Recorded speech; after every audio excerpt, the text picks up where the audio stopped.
Why do you sound like that? Because Ali and I both have laryngitis. To you? You sound like you're very hungover. Sorry, I'm doing my podcast.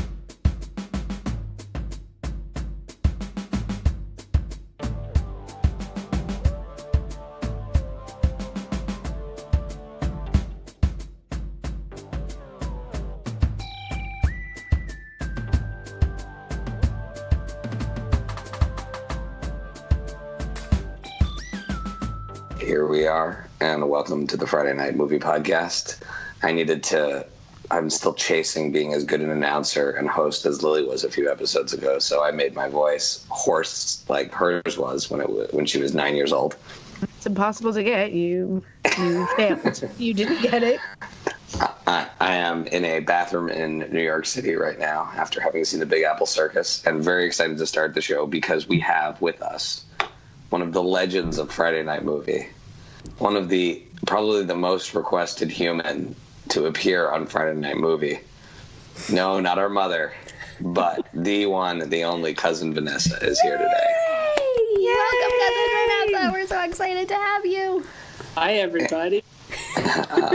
So we are thrilled to have you. She sounds very enthusiastic. This is the third conversation Vanessa and I have had in our lifetime. This will be the longest she and I speak ever.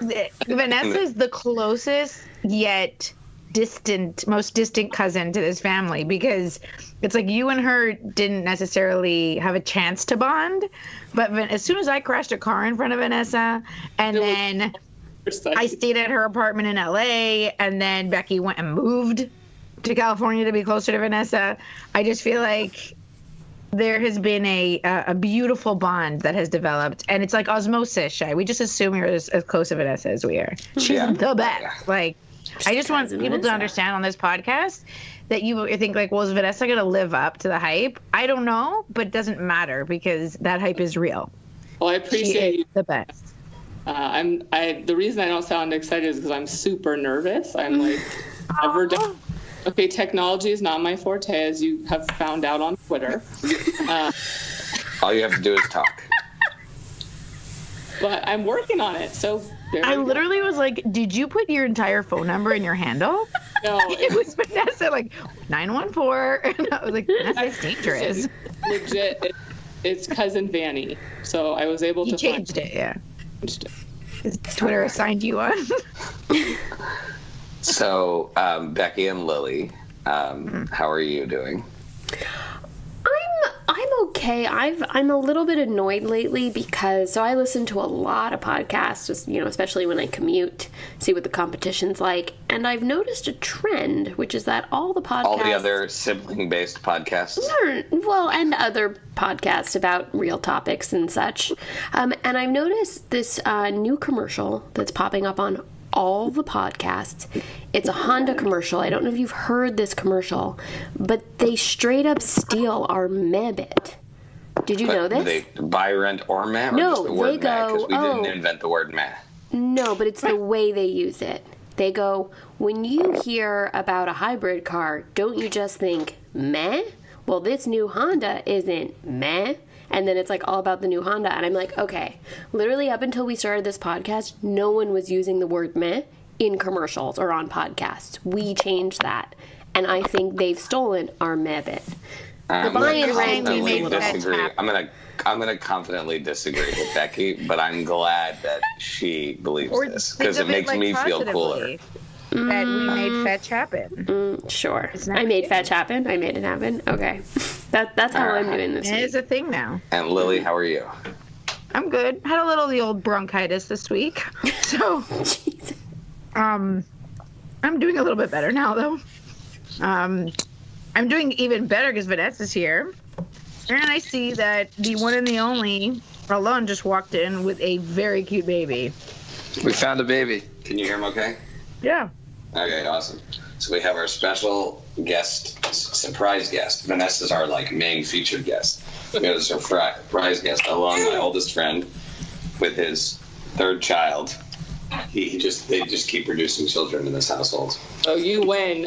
You win with the 3 children. I don't know how you do 3 it. boys. It's the first time I've ever described this as a win. And before this podcast, Ilana and I, we came from the Big Apple Circus, which was a surprisingly excellent circus. I'd always thought the Big Apple Circus was just going to be like people, like the quality of people busking outside of a train station. But it was like a real old-timey circus with a tent and a ring. What did you think of the circus?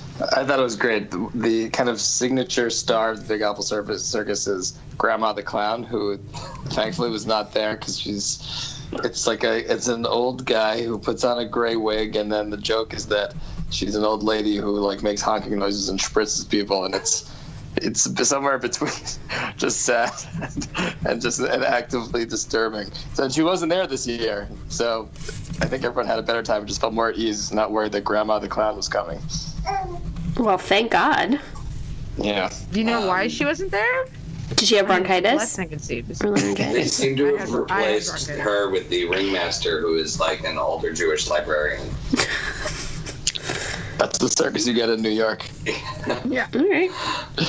But it was good. There was trapeze. It was solid. There was trapeze. There was people doing jumping and things like that. It'd be interesting if you went to the circus in Berkeley, which is it's like the Pickle family circus. We have a circus? Yes, there is a circus in the park. There's no animals in that circus, though, for sure. No, definitely not in Berkeley. Harrison is all I'm saying. Mm-hmm. Okay. Next time you visit. Yeah, this is the New York circus. It was pretty classic stuff. They throw bagels into the crowd.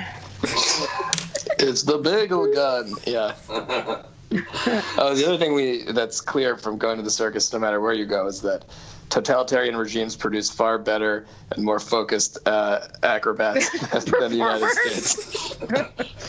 Like, these guys definitely have, like, union breaks, like, 5 times during the show. They get to go home and see their family. There's no, like, small children, no, like, 5-year-olds spinning plates on their head 20 feet in the air. But the acrobats definitely were people who, the ruling party in their country that they originally came from, pulled them out at, like, 6 years old and said, you will be, like, an aerialist. Because they were really good. But you can sense they enjoyed the freedom. You will balance the cube. Yeah. Did your kids like it? What were your kids' reactions? You guys have some hilarious kids between you. It was a huge hit. It was a huge hit. Well, it's good because your girls are going to go see Cirque du Soleil, so... Yeah, Cirque du Soleil is a garbage circus. This is a real circus.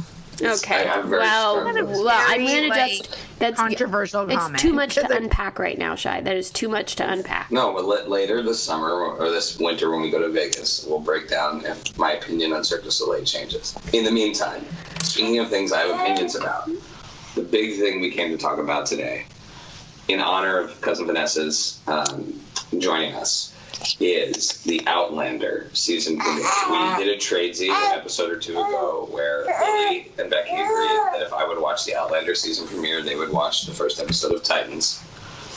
Alon has seen none of these, but he's still going to weigh in.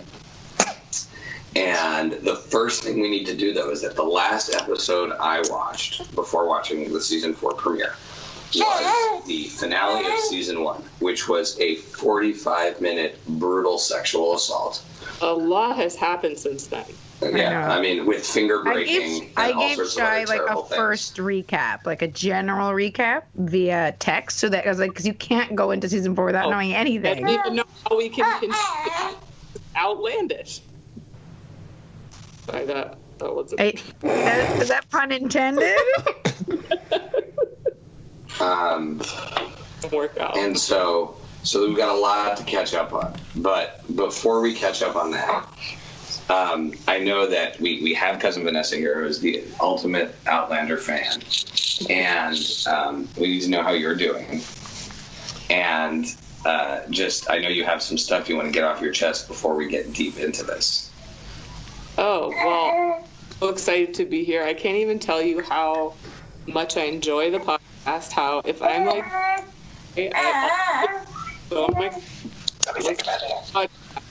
and life is better.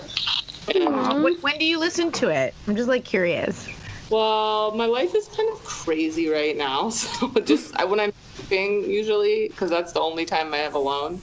You said pooping or shopping? I couldn't hear you. You said driving. Driving. Oh, not driving. Driving. I heard pooping or shopping. I'm like, I guess it makes sense that you're alone.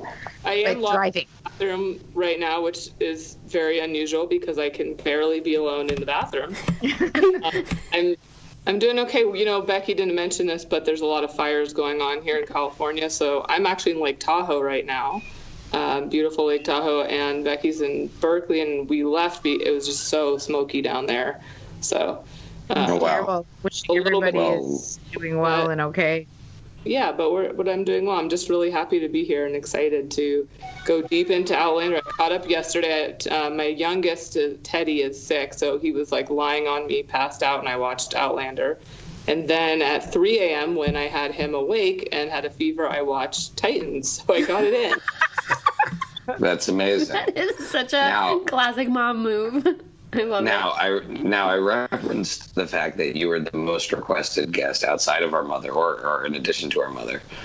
But you've had actual interactions with our mother, with Becky. Many.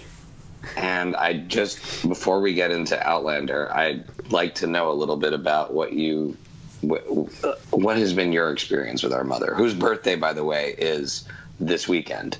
And we are kind of celebrating it here in Washington. I bought her a yak wool blanket, which she seemed to really like. Happy birthday, Fanny. Well, aside from the Lily in the car story, there was a couple years back when Becky moved to Berkeley. She's already making me laugh. Becky, stop laughing. And, you know, keep in mind, we've been cousins since we were born, right? Like, I think that's how it works when you're blood related. Yeah. So he decides to take her mom and dad on a little trip to Lake Tahoe. We decide to all meet up. We have plans to meet up with cousin Vanessa at the ski hill. We take a couple runs. We get to the bottom. We're enjoying a coffee or something. And I love this story. At your dad, or looks and said, "Hey, Roger, you know Vanessa, right?" Like she introduced Dad. Vanessa's been to our house in Montreal. She introduced Dad to Vanessa. Roger, meet Vanessa. She's our cousin. But I would say if I was seeing Vanessa even sometime soon, Mom introduced me, it would be like a fair thing, because it would be like, Shai, you've met Vanessa, and I'd be like, sort of. We were living in Montreal when she visited. She's visited our house. We had plans to meet up with her at the ski hill, and then we meet up with her, and Mom gets like surprised, and she's like, "Oh, Roger, this is our cousin Vanessa. Have you guys met?" And we're all like, "This is so weird." It's like Vanessa's mom like telling her that challah is good for French toast. Like she's never had that before in her life. Your dad is basically like my family rabbi anyways. He's like, was that Chris for Teddy. He gave Dakota her Hebrew name. It's just really, it was hilarious. And then Becky actually has a funny story. Well, if there is one mom that rivals ours in the kind of absent-mindedness or, you know, funny things that they do, it would be Vanessa's mom, who I love to death. I am Susie's number one fan. I just want you to know we're entering a danger zone here, because I've never, ever wanted to cross Susie in my life. She seems like a lovely lady, but I don't want to anger her. Not know how to use Twitter, and she doesn't listen to podcasts. Okay, because I'm only going to tell this story so if you promise me she's not going to listen. And I've already told her the story 3 or 4 times, and she hasn't remembered. So we're good. We're good. Susie is incredibly generous, and she always invites us over for dinner, and she's so wonderful. And so from time to time, Vlad and I like to bring a special gift to Vanessa's parents. So this one time, I don't know if I bought it or I ordered it, this special cookbook all about Jewish cooking in Montreal. And because Robert grew up in Montreal where we lived and stuff. Was it the Mile End cookbook? Yeah, the Mile End cookbook, right? And Susie's like the most incredible cook. She's such a great cook. And so I thought, oh, how fun is this? I'll bring them this special cookbook all about Montreal Jewish food. And so I bring them, and they love it, and it's great. Maybe it wasn't that much longer later. It was probably 3 months later, I want to say, 6 months later. We're over at the house again for dinner, and Susie says, "You know what? I'm getting rid of..." What? She was cleaning. She was cleaning. She was cleaning up the house, and she was getting rid of a bunch of stuff. And she goes, "Oh, in the room over there behind the kitchen, I have a whole bunch of stuff that we're giving away and getting rid of. Why don't you go in there and look and see if there's anything you want?" And I'm pretty sure. I don't know. Did I find it in the pile, or did she give it? Did she directly give it to me? I feel like she walked in. Yes. Like, you really enjoy this Montreal cookbook. That is a bold move. Did you call her on it? Nope. Like I gave it? Nope. I was like, thank you. It was very kind. Thank you so much. Just like, I hear it's really good.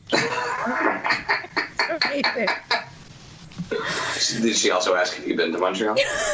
No, but the next time Susie's at your house, be like, Susie, I'm giving away a bunch of cookbooks that I don't need anymore. I think you'd really love this one. In Montreal. Bring it full circle. By the way, my dad's in Montreal right now as we speak. I'm putting a big order for the ride for way back. Is he bringing? He's bringing bagels back. That's right. Yeah. So those are our and that's just that's just the tip of the iceberg of the stories.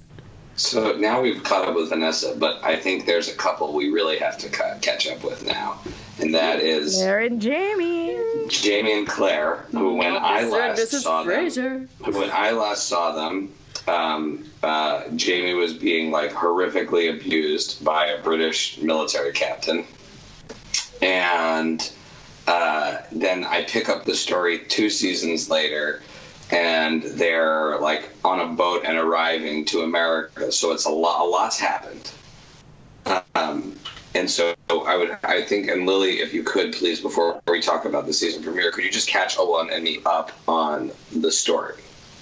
Okay, I've been prepping in my mind. I am so excited for this privilege. I'm going to have questions, though. Okay, I'm just going to say that. Season 2, though I believe Vanessa told me it's her favorite, I don't understand that, but I respect it. My respect for you, Vanessa. I was postpartum. I could have been... I think you may have been confused, but what happens is because Jaime's reasonably traumatized from his massive sexual assault, there's not a lot of sex in season 2, and I'm just like, what is up with that? But whatever. So the point is that they go to France, and they have to escape to France, and then they start wearing crazy costumes. You know how people all those, when you read articles, are the costumes are their own character. It's so obnoxious to read that. I find the costumes are so, they have protagonism. The costumes are a really big deal in this season. I'm just gonna say there's some really fancy dresses, and they have to wear those white You've hats. only gotten to the costumes of season 2. It's important. They make them wear those white wigs. How is that important? I just still don't understand how they have to wear those wigs. Anyway, they live in France, and the whole entire time they are trying to stop the Battle of Culloden, which is when all the clans get How is that pronounced? Because I watched the subtitles. It's not the Battle of Collagen. No, it's Culloden Moor. Culloden Moor is where the massive battle, which is a real thing in history. Shai, you like history. That's why I thought you'd like this show, but I was gravely mistaken. And so... They had a lot of sex in history. They had, and like Shai says, if there was one good-looking guy in Scotland, they found him, and he's on this show. That's all that matters. And so they spend their entire time trying to do a Back to the Future thing, where she knows that everybody's going to die, Scotland's going to lose all the clans, all their history, all their culture, and they try to outsmart Destiny and stop the Battle of Culloden by all different kinds of shenanigans with the Bunny Prince. I thought you said banh mi prince, like the Vietnamese sandwich. So sounds pretty good. Like bon ami, good friend. No, yes. Bonnie. They call him the Bonnie Prince. Because he's beautiful. Because he was supposedly good-looking, fair maiden. There's an entire season built around trying to stop something that happens anyway. Yes. That we know happened in history. Exactly. Okay. And they go from France back to Scotland. That's 13 and a half hours of television. Exactly. It's not my favorite season. There's a lot of intrigue. The point is that it gets woven into the story some sorcery. Some sort of, I don't know if it's witchcraft or just general. Well, that's how she travels through time. Well, clearly there's some supernatural elements to the show because she travels through time, but there's some kind of sorcery, and she gets like a hex put on her, and they lose their baby, which is really sad. That's actually like a pretty sad part of it. They lose their and they blamed witchcraft. No. It's an actual hex. She gets like hexed. Is there another term for it? And she gets hexed and she loses her baby. She never says that it's because she's hexed, but like those two things happen. It becomes evident though to her and to them that it was that awful guy that did it, and she murders him, so it's fine. She starts killing a bunch of people. She gets very relaxed with the whole "we can kill people" thing. Yeah. She's like, she really wasn't into that in that first season. Right, exactly. Her moral compass shifts when she gets hexed. I mean, what do you want from her? Okay. And then, but she's a woman of science. How does she rationalize the hex? Because she travels through stones, Shai. She's okay with some supernatural activity. Her scientific ways, I have to say, it's sort of she does a backstory. Mm-hmm. So then they end up going. Now they realize that they can't stop Culloden. They go back to Scotland, and they're like, "Well, then we're going to try and beat the British. Maybe we'll just change history that way." Doesn't work. And long story short, Culloden's going to happen. He has to be there with all his like family and friends, and everybody's going to die, and she'll die. Even if he does survive, he's like they're all going to go to prison. So she's pregnant again, and he's like, "You have to try to travel back through time to save our baby. Everybody's dying. We don't have a choice." And so, Becky, I kind of knew so that. Wait, I have a question. And I couldn't understand, but once you see it, you get it. At what month is she pregnant when she goes back in time? Very early, like a few weeks. Okay, because you can't get on an airplane when you're 8 months pregnant. But you can travel through stones in your first trimester. Oh, okay, all right. Just making sure. So the bottom of the stone, it says that. Okay. Anyway. Tiny writing. So then cut to season 3, which I did not want to see because I was like, I don't want it to be a part. This is bullshit. But season 3 was actually amazeballs, Season 3 guys. is amazing, yeah. It was really good. They're apart for 20 years because they look the same age in the show in season 4. Hilarious. Like, not really. She has some gray hairs. She has gray hair. She has like 3 gray hairs. And they make her have some lines and stuff. She becomes a surgeon. She reminds you of that all the time. Every episode goes. Like the way Bevy says I could have been a lawyer. She's like, yes, but Jamie, I'm a surgeon. I have to save his life. I'm a surgeon. Jamie, I need to have my own special thing. I'm a surgeon. Like, she talks about it a lot. We get it. And eventually she starts calling herself a healer, but she kind of wants to tell everybody she's a surgeon back in the day. But she has to switch to healer. So far, by the way, this plot line where she goes back in time to save the baby is the same plot. Forward in time to save the baby is Cable. The exact plot of X-Men's Cable. Who's like, if you go back to Deadpool, Cable is the son of Jean Grey and Cyclops, but in the future. Sort of. I summed it up. Okay, so you're actually drawing me back in because this is a lot more like X-Men than when it started. Well, I'd skip season 2, and you can actually just go to season 3 where they're separated. So they're separated. She becomes a surgeon, and I'm not going to give you too much detail about his story because if you do end up going back and see it, if there's a chance you'll go back. His story is really, really good and intriguing. He goes to jail for many years. Murtaugh, we don't know where he is. He gets really sick but survives, we think. I don't think it's his sickness. It's not like Murtaugh. It's like Murtaugh. It's Murtaugh from Lethal Weapon. Is that the same? Okay, Murtaugh from Lethal Weapon. Okay, I got it. All right, you're pulling me back in. Now you're selling this show. Originally it was a time-traveling nurse. Now it's the X-Men and Lethal Weapon crossover. Exactly.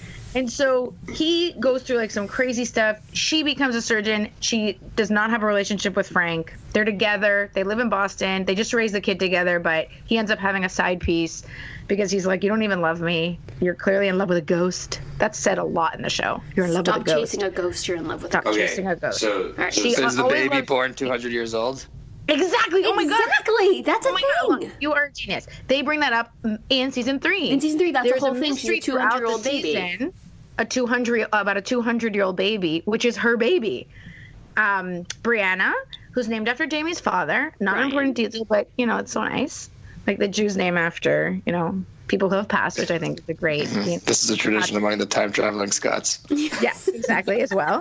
And so the best is when she finally tells Jamie that that's the kid's name. He's like, ugh, why would you name her that? She's like, wait, you're missing the part where eventually she makes it back. Eventually, she makes it back in time to him. This is important because when time goes on in the future, it's at the same rate as the past. So right after when she switches back, she doesn't know if he's alive. There's no written text message. there's nothing to look back on history. So she has to wait the 20 years till there's documents that he was at a prison. Then he's documented that he, did whatever. So as the time goes on, she checks up to see if she can find him. The two time periods are happening simultaneously. Exactly. So there's 200 years in the future, but his future hasn't happened yet 200 years ago. Right. Exactly. She can only travel back to that's a not certain point in the past that's tied to the point when she is in the present. Wait, that's not it at all, Lily. She can't find the records of him being in the prison. Well, I thought it's because he wasn't in the prison yet. No, I just think it's because it was really hard to find. No, hold on. You're confusing things, but it doesn't matter. Quickly, when she goes to the future to raise her baby, Frank says, "I'll take you back and we'll raise the baby," but you absolutely cannot. She tries to look for him, though. Cannot look for him. Like, you have to be done, and they move to the United States. Well, 20 years. Think she's going to do? Dig up his body? Well, no, try and find him. So then, 20 years later, when her daughter is like an adult, she ends up traveling back to Scotland and then starting this search to see, well, wait a minute, maybe I can actually find out what happened to him. She does find out what happened to him. She travels back, they find each other, and then the second half of the season is them being reunited. But she gives up being with her daughter. She gives up being with her daughter to go find him. Reunion, I have to say. They do that really well. Like, I couldn't handle how weird it was.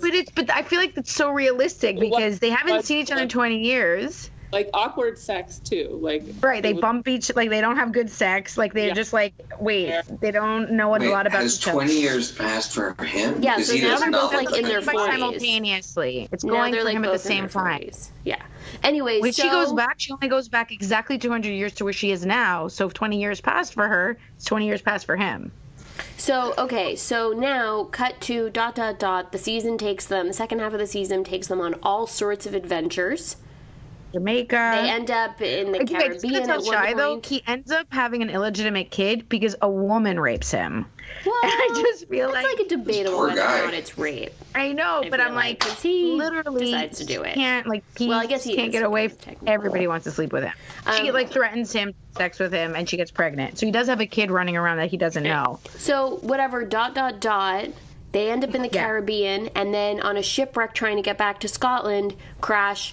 Shipwreck in the colonies. So now season 4 picks up with the two of them in pre-America, and they're there with Jamie's nephew. All right. Well, so I just want yet. everyone to appreciate this service that Lily and Becky just did. Everyone just saved everybody listening 30 hours because now we're up to them in the United States, and we are in the season premiere, season 4, and I would like some reactions to season 4.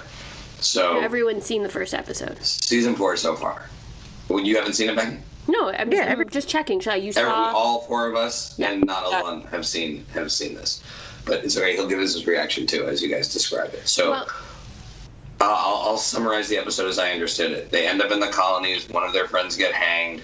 They drift along really slowly in the water for about 45 minutes, and then robbers that they had spared the life of earlier jump onto the boat and kill another one of their friends and steal all of their money, while a very, very soulful and anachronistic version of America the Beautiful plays over the background, really laying on thick that maybe America isn't so beautiful. You're missing one thing, which is they're trying to sell a gemstone to get back to Scotland. That was a big part of the episode. Was then they decide to live in the United States. How did you not talk about the sexy campfire? Hello. The sexy campfire. The campfire scene where they're it's cut to campfire scene. Oh, he's just shirtless right. But that was just all the exposition about what was going on. There was so much explaining. There was the narrator. There was them chit-chatting by the fire, which I guess they wove into a sex scene so you would pay attention. This is a couple that's been together for centuries, and they're still having hot campfire sex. They've only technically really been together maybe 3 or 4 years of their whole lives. Yeah, it's hard. I was feeling skeptical. I was like, really? They that into it right now? All right. So it ends with the classic shot of what Claire's main characteristic in the show, which is crying and screaming Jamie's name. Wait, hold on. Can I just read this bit of this article that I feel like it really sums up when you said like they don't look old, because they're supposed to be like 45 now. It starts when they're in their late 20s. And this writer who loves the show deeply, but yet can criticize it because she's one of us, you know? And so she goes, let us now talk briefly about something very important, the enduring sexual attractiveness of our protagonists. You remember the half-assed stab at aging that both Claire and Jaime underwent during their literal decades of painful separation? Well, even that amount of aging apparently was too much for the production team to accept. So Claire's 10 strands of gray hair are more like 2, and the lines they put around her eyes and mouth are just gone. Jaime is now fiery dark red hair. Also, he has bangs and a ponytail now. And his bifocals are long gone. Like before, when you see him, he needed glasses, and now all of a sudden he does all that for season 4. He got contacts when he came to America. Well, they could have fallen off on the boat. I guess they are once more indistinguishable from their first season selves, and I kind of love it. I do also appreciate that in this show, as opposed to most, it is more upfront about how shockingly gorgeous their star is. Whenever Claire meets a new person, they bug out like a cartoon wolf and are like, what cloud did you just fall off of, Angel? Which is what I would expect anyone who encountered Katrina, I can't pronounce her name. Katrina? It's just pronounced Katrina. Katrina Balfe in real life would do. So I thought that was hilarious. And Jaime, not to be outdone, is shirtless at the 29-minute mark. All right. So reactions from the experts. Vanessa, what did you think of this episode? You know, I enjoyed it. I wish that I didn't have a sick baby on me because I couldn't really get fully into my Outlander mode. But there's something interesting. This podcast should be safe for work. Okay. So I'm just kidding. The interesting thing I thought was like the therapeutic session that Jaime had with his that's in this article too. Mm-hmm. Yeah, I was like, therapeutic session? About their sexual assault. Oh yeah, that was like a great moment between him and Jamie's nephew. And young Ian. In season 3, they go save him, and he's in Jamaica. He gets stolen, and he ends up on a ship that goes to Jamaica, and he gets sexually assaulted by a woman there, and they both open up about their assaults. So yeah, and really powerful moment. Jaime says that sometimes you just need to say things out loud or talk to someone about how you're feeling, and then that gets rid of your ghost, sort of. That's what I remember from that. And I thought, Becky, what did you think? Yeah, what did you think, Bex? Did she text you, why can't I go camping like that? Because that's what I was thinking. Something like that. What did I think? I thought it was classic Outlander. It had everything you expect in an Outlander episode. It had someone being executed, someone being robbed, a fancy dinner party where they have to have a ruse going on. It had, it had shirtless Jaime, it had Claire had to be a surgeon. Right. No, that was the only thing that was missing for me. The only thing that was missing for me is she never patient said... dies at the end. The guy who gets his throat slit doesn't make it. Yeah, so can I just say that was classic Outlander in that, it had me fooled the entire time that there's going to be a happy ending, and I was like, yes, they're going to make it. This is so great. I am a sucker for cheese. And then the last scene just had me are you... Yeah. Kidding me, what is going on? So it was just that always happens to me because I'm really gullible. So and I felt like a lot of season 3 was Claire and Jaime being reunited. I was still getting used to them being back together, and then in this episode I just felt there they are again, obsessed with each other, and the bond is there. I have to say, I was exhausted by the end of the first season of them. Should we be together? Should we not? Do we like each other? Do we not?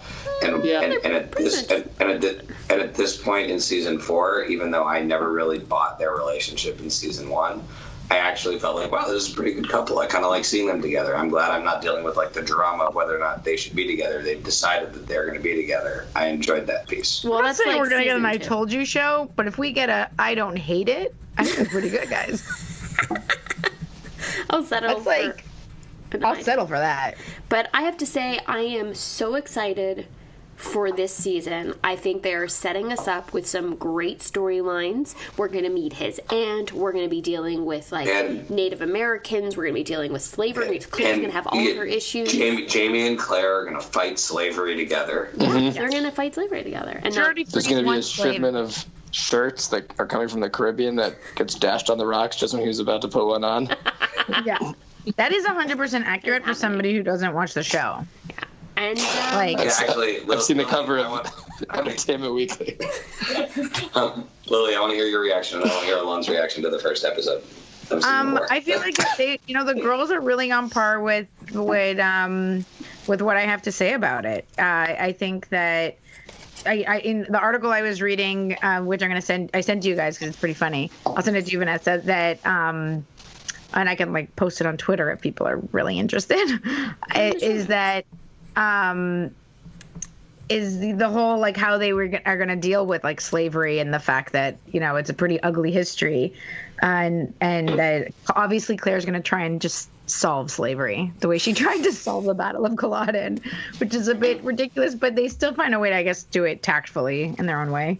I have a question for you. Did you thought the whole ring thing, like at the end, or there's like a theme of the circle, right? Yeah. Starting Right. from the beginning, and then there's like the guy that they rescue is making comments about And her then- ring, and And then she vomits up a ring right at the end. he steals the ring Jaime gave her, right?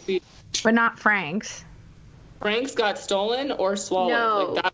She saved Frank's, but Jamie's got stolen. We also don't know if she's going to poop out any rings or gems in the next episodes.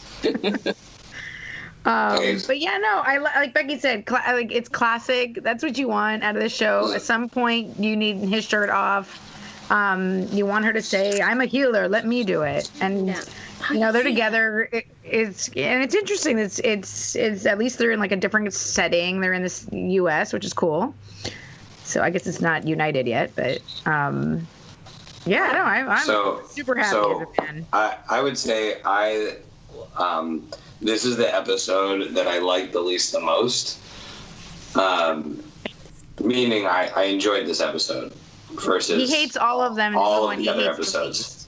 Okay. No, because I enjoyed elements of them. Like I said, their relationship was far more believable to me in this episode than it was in any episodes in season one. Maybe because they're more mature. And I like the nephew. He is gonna die for sure. No. That guy. No. So he died like almost. He almost died 5 times. They're not in killing season 3. young Ian. Because you don't know the history of his relationship with the sister. They're not killing young Ian.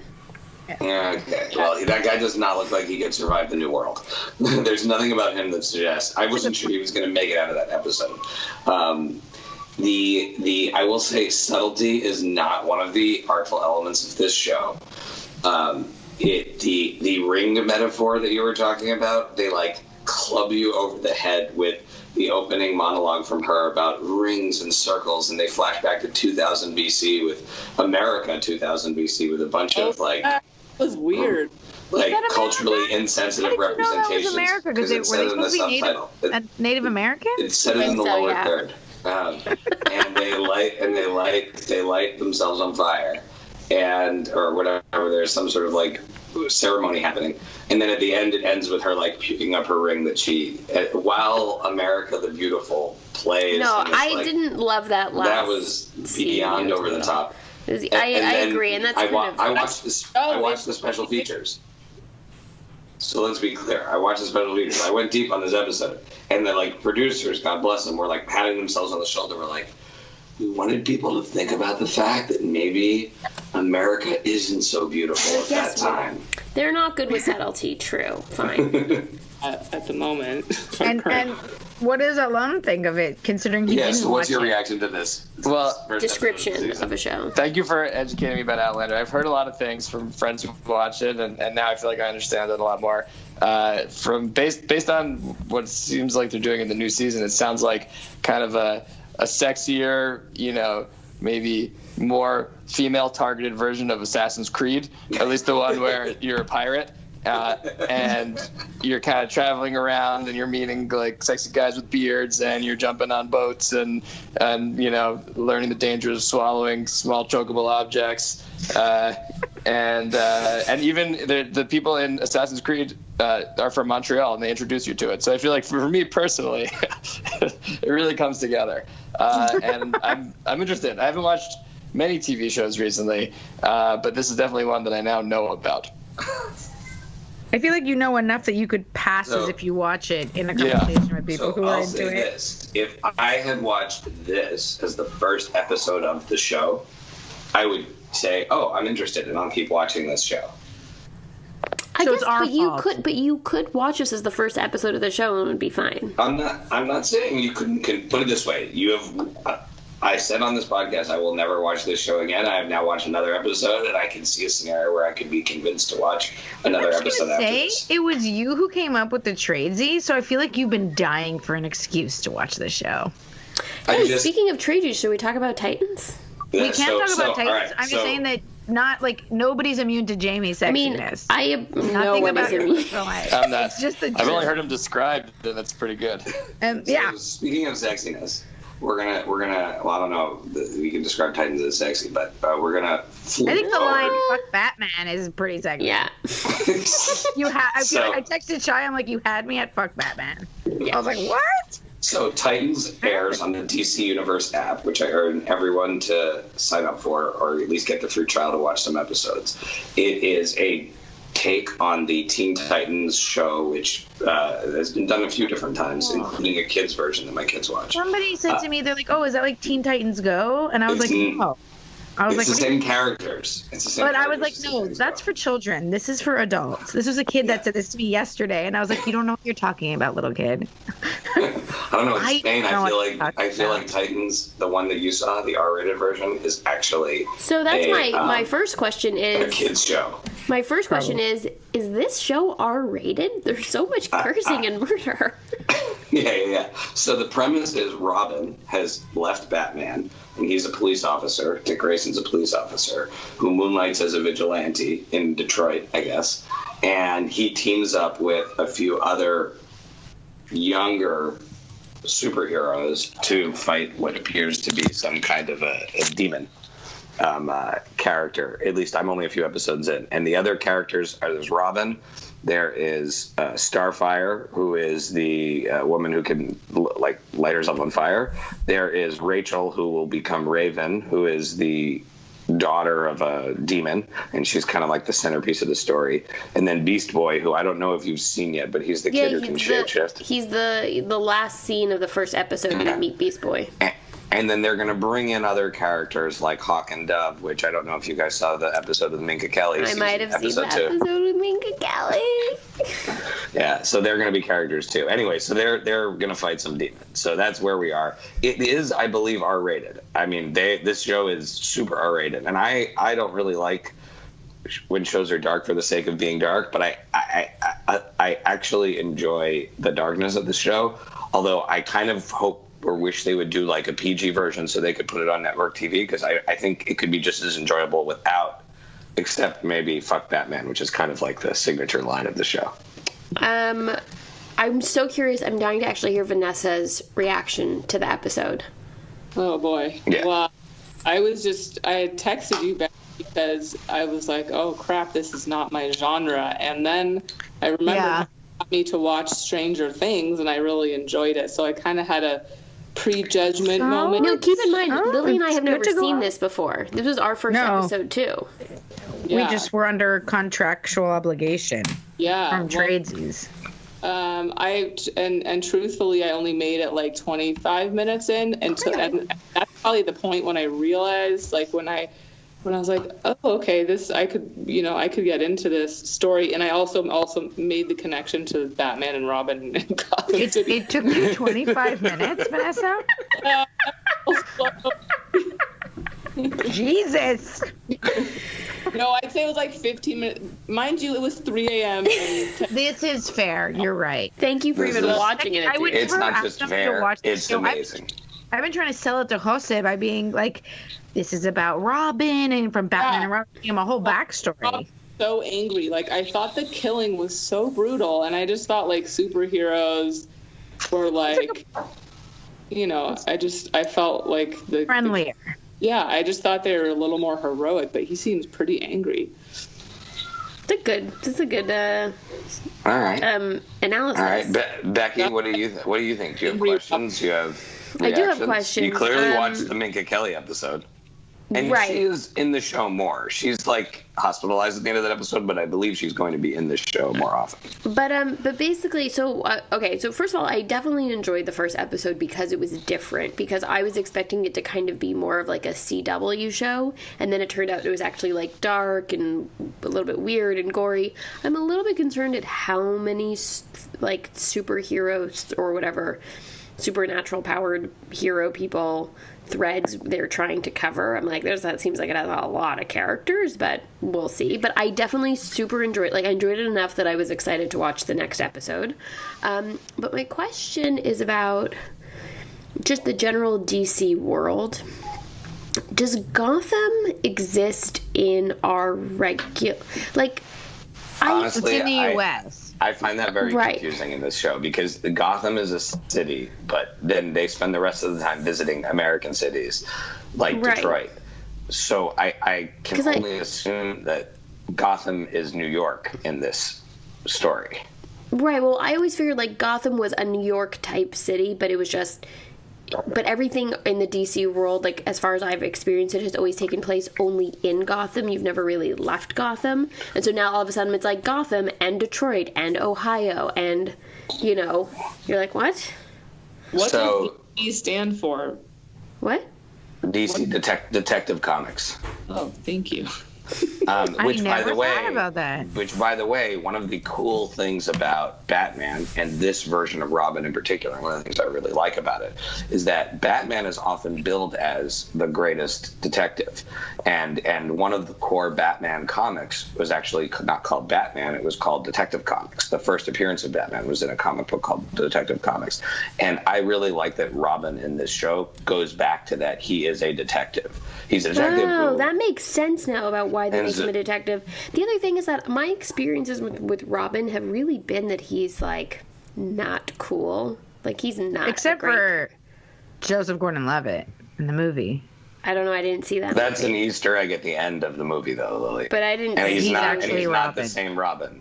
He's not the same Robin. But so anyways, I like variation. that it's a show centered around Robin, and it's like, for me at least, a very different Robin character that I haven't seen before. I like that he's a detective. Like, all these things make him more interesting, and he's pretty to look at. He's easy on the eyes. What can I I say? have two things to say, okay? One is, like with Chicago Fire, Chicago Med, Chicago Shoe Store, Chicago all the other ones, when is it enough with the superhero shows? Like, we got the doctor shows, we got it's better yet. It's like the CSIs. There's a lot of When do CSIs. we call it a day on CSI, my, cousin's backyard? When do we call it a day on superhero shows?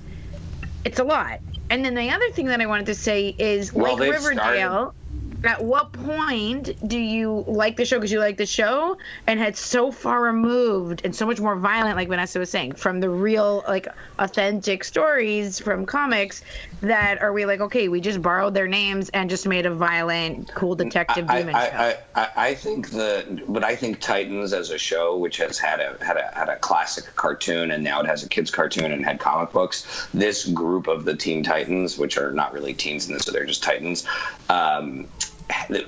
I don't know the story that well, but I believe this is following that storyline quite well, or at least in spirit. It's not exactly perfect. It's just not one that we grew up knowing a lot about. It's not the sort of most famous Batman type story. Think of it kind of like the way they took Guardians of the Galaxy, which was an ensemble that they used for the movies that they developed a little bit later. So it's that kind of a thing. As far as superhero shows, I think you make a really good point, but you're seeing Marvel is canning a bunch of those Netflix shows. And I know everybody talked about how critically acclaimed Daredevil was. I have never liked that show. I found it super boring. And Iron Fist and Luke Cage just went down. And I never watched Iron Fist. Luke Cage I kind of enjoyed, but I never finished. Iron Fist is one of those shows where, like, literally halfway through the writer's room, everybody was just like, "Oh, you want to go get something to eat?" Like, everybody stepped out, and they just were like, "Oh shit, we forgot to finish writing this episode. Blah, blah, blah, blah, blah. Let's go home." That's what happened.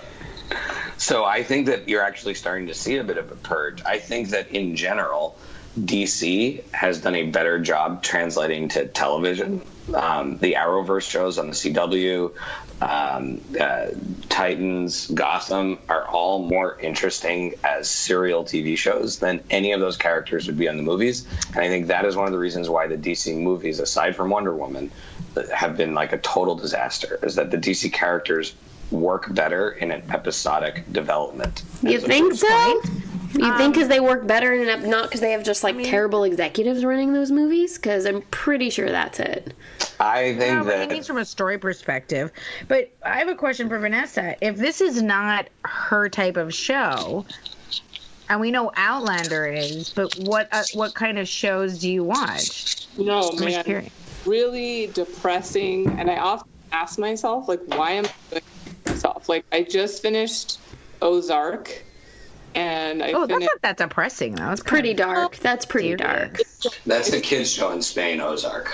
Yeah, no, I think that's very dark, that show. Very dark and just a lot of violence. And but then I also just finished 13 Reasons Why. I don't know if you've heard of that. That's not suicide. I do not want to watch that show. Sakes. It is so depressing, but it's really... Go back to So Outlander's your happy show, is what you're saying. Outlander's my happy show, but at least there's a love story in it. 13 Reasons Why is a whole nother episode, but it's actually really important. I think that not enough people talk about mental health and suicide, so I want to watch it because I work with kids and I mentor high school students and stuff, so I don't know. But way to make me feel bad for not wanting to see that show. Thanks, Vanessa. It's really depressing though, so I watch drama. I'm really glad you guys have opened up my genres and I appreciate it. I watched all the seasons of Game of Thrones, which was not my genre, and I cannot wait to get that's cool. Yeah. Ooh, wait, that's a good one. Alon, do you watch Game of Thrones? Yeah. Across the board, man, everybody watches that show. That is a show that it is across the board. I did not watch it until you made me, and now I'm hooked. So did Lily make you watch it? No, you and we did. Because Becky literally held my hand through watching that show. All right, before we flip to shoutouts, since we all share a love of Game of Thrones, everyone gets to make one very quick, 30-second prediction about something that will happen in the last season. All right? Oh, jeez. All right, everyone will die. That's my prediction. Okay, Becky says everyone's going to die. Lily? I just don't think it's not going to be. I don't want to disappoint you, Vanessa, but I don't think it's going to be a happy ending. I don't think I think everybody wants Khaleesi to be on the throne, and for her to end up being the queen or whatever. I definitely don't. Khaleesi and Jon Snow find out they are related, and they both throw up on each other. His aunt. That's mine. Well, his brother freaking knows. Anyways, all right, Vanessa, your prediction? I don't have one. I'm sorry. I haven't even. I was so far removed from Vanessa. that. Come on. Vanessa predicts that everything works out. Yeah. A nice happy ending and everyone has Ned comes back to life. Arya's childhood is restored. Okay, I have high hopes that the dragon gets back to normal state instead of being an ice dragon or whatever. Oh, that's a good prediction. I'm glad someone believes that. That's very sweet. I think that keeps positive things going in the world. Alon, what about you?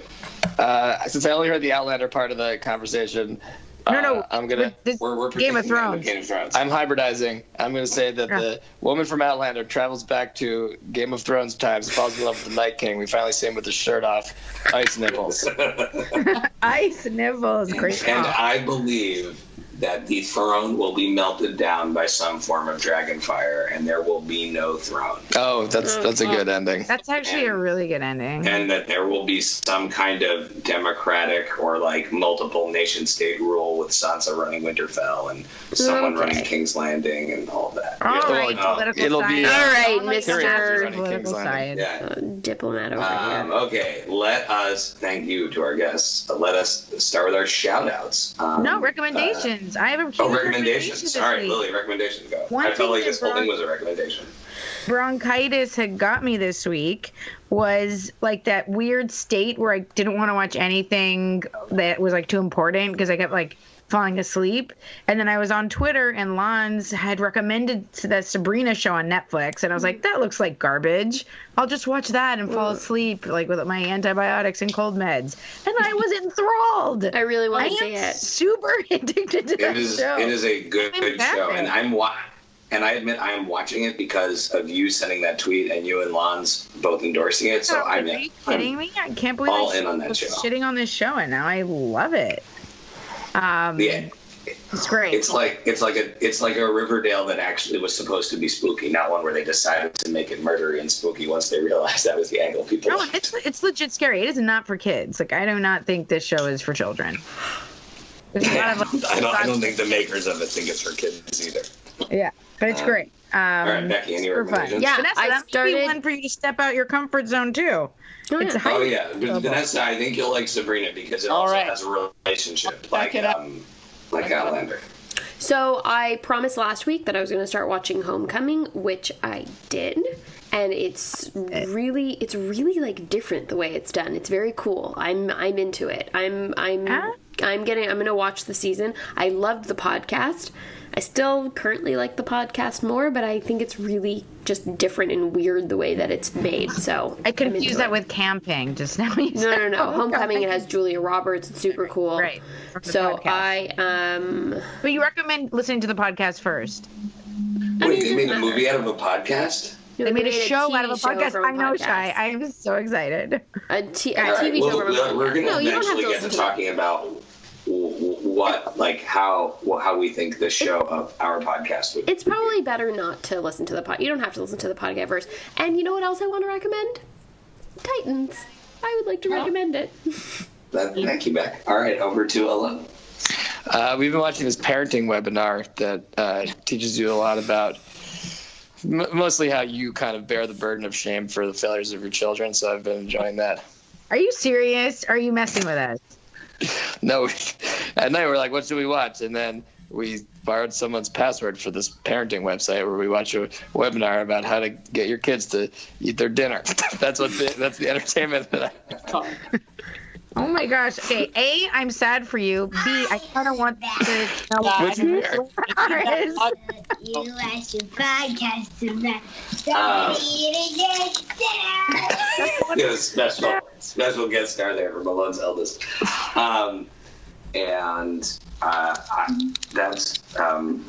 That's cool. All right, I don't have any super strong recommendations this week, but I am watching Sabrina and I love it, and I'm watching Standing Against Evil, which I absolutely love, and episode 2 of season 3 was awesome. We'll hit to shout-outs. I want to shout out to... Wait, Vanessa watching? Oh, Vanessa, are you watching? I thought you said you weren't watching something. Oh, you're right. There is one thing that I started watching because it reminds me of Becky, which is like a cooking show. It's called Salt, Fat, Acid, Heat.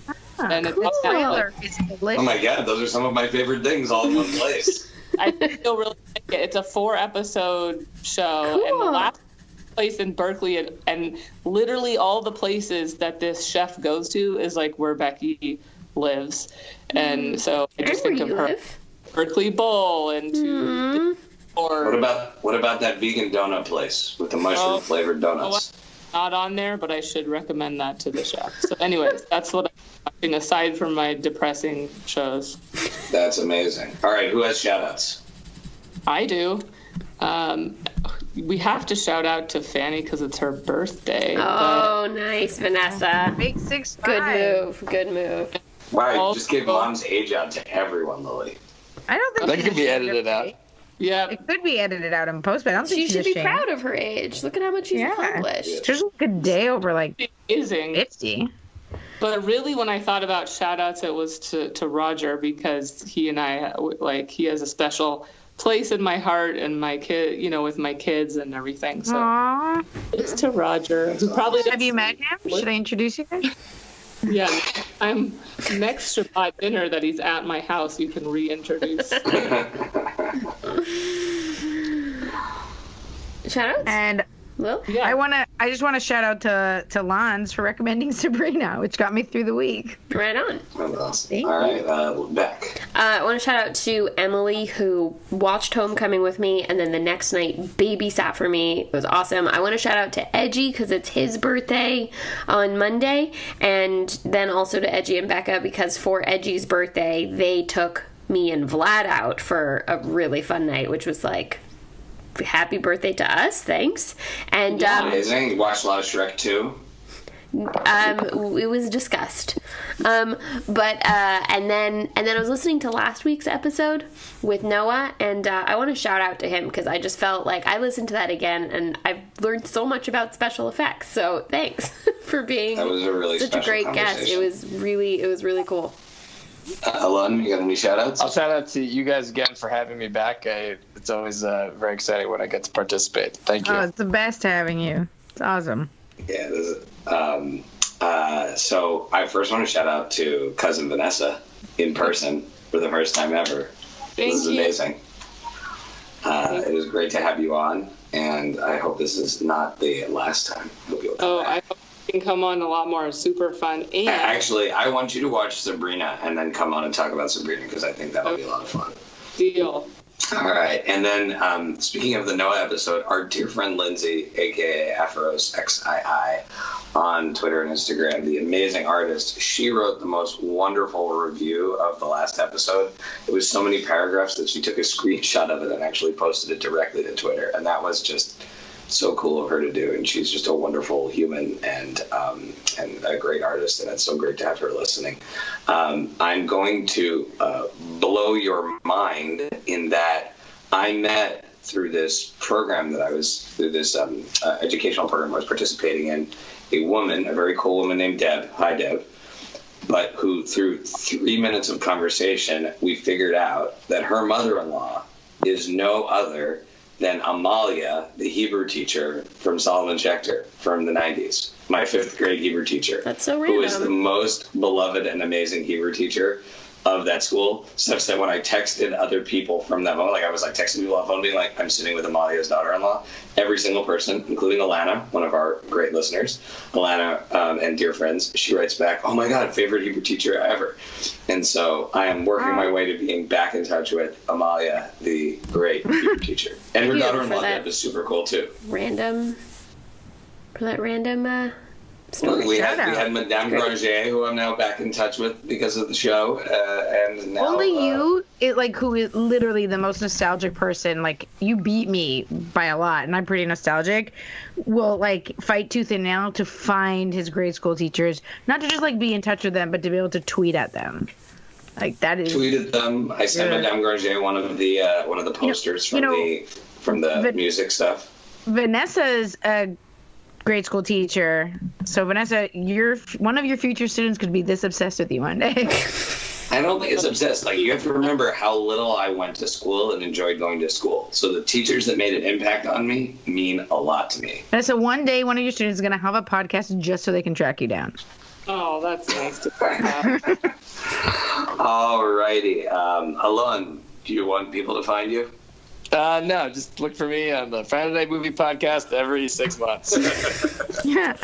Vanessa, where can people follow you? I know you just joined Twitter. People should be following you and tweeting at you. And I believe it's corrected, but Lily will verify that. It is corrected. It is. Vanny with a Y. V-A-N-Y. Cousin Vanny. At Cousin Vanny. Yeah. Cousin Vanny with a V. Yeah. Oh, so like Cousin Fanny, but it's Cousin Vanny. Exactly. That's amazing. That's a great Vanessa was connection. taken, so when she tried to do Cousin Vanessa and thought that that's what the handle she got was, Twitter just assigned her Cousin Vanessa with a 10-digit number. No, That made it look like it was her phone number, and she didn't realize. And then she switched. Yeah. All right, Becky, where can people follow you? You can follow me on Twitter at PaperBKPrincess. Oh, and then I also, sorry, I got confused for a sec. I needed to look something up, but I didn't look it up in time. But anyways, that's where you can follow me on Twitter. And Lily. I am Chichi Gomez on Twitter, and I have to say, if you tweet about Sabrina, I'm on fire on Twitter because I've been having a very complex conversation with several people, and I don't think I liked one of my own tweets once. No, I think you got to thank Lanz right after this because she really upped your Twitter game by getting you into the Sabrina conversation. She did, and she explained to me what "don't at me" means, which I didn't realize, and I got nervous that I added her without realizing it, and it just means like don't clap back at me. I don't want to hear your opinion, and I feel like what? I said I now at your level, Lily. I've replaced you in the Twitter. No, because honestly, she's saying that, and I'm like, oh my God, please don't please at me, because that means that you've read one of my tweets. So I'm just like, how popular is she that she's like, I don't want to hear what you people have to say. I'm like, oh my God, somebody talk to me on this thing. I don't know if this was mentioned when I was out, but I think we should also thank Shai for hosting this while he's got his old jazz man voice. That was discussed in the opening. How are you doing, Shai? Did we get to that? No, how am I doing? I'm exhausted and I lost my voice, and we've been caring for 5 children at the. Not us. We've been doing a podcast. I had 7 children with me making the gorilla animation that we made that you posted. yesterday. That was awesome. Yeah, that was me and 7 children and Ilana and Josh all working together. Cool. So I will, you can follow me at Pancake4Table on Twitter and Instagram. You can follow all of the Friday Night Movie stuff at FridayNightMoviePod.com. Please rate and review us and share us with your friends. And join us on June 7th, 8th, and 9th in Tyson's Corner, Virginia at the All Star Comic-Con, where we are going to have a booth, and it's going to be awesome. And those guys are starting to announce some of their guests, and I think it's going to be a real wild event. And the music will kick in from What Does It Eat? And we shall groove in our seats. And Vanessa, are you going to listen to this episode? Me? That you're on? Well, you're gonna be. I'm curious if Vanessa, who loves this podcast, and we're just gonna listen to this episode. Of course I will. Good. I want to hear the edits. Cousin Vanessa endorsed. All right, love you guys. All right. Bye. Have a good day. Bye, guys. Bye. Bye.